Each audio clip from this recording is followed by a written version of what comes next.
Once you get your clay all wedged, we need to roll out the clay. And that's what's going to maybe be a little tricky here while you're at home. But hopefully a few of these tips will help you get it rolled out where it's pretty evenly thick and will come together okay. So once you have your clay kind of all wedged, I'm going to try to flatten it out a little bit here. First, before I even put it down on a surface, the clay is going to stick a little bit, whatever surface it's on.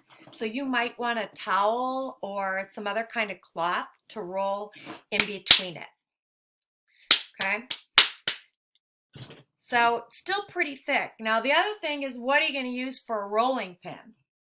Okay, I am using a can of glass cleaner here, and I can use that to roll. I'm going to start from the center and roll out my edges. Whenever we do that, pick it up, turn, and go again. Okay, and this is going to help us get it more even. Now again, if that feels like it's sticking too much, just loosely cover it with the cloth and do it again. Can maybe go a little bit. Okay, and you can see that we are getting thinner with it. Okay, now if you also have something with a cool pattern on it, you can roll it out to create that pattern.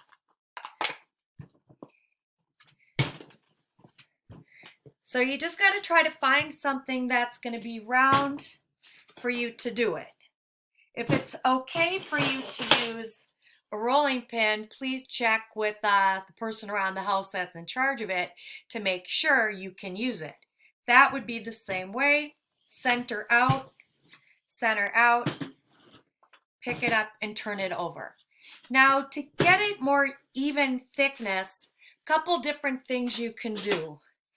I found a couple paint sticks around the house.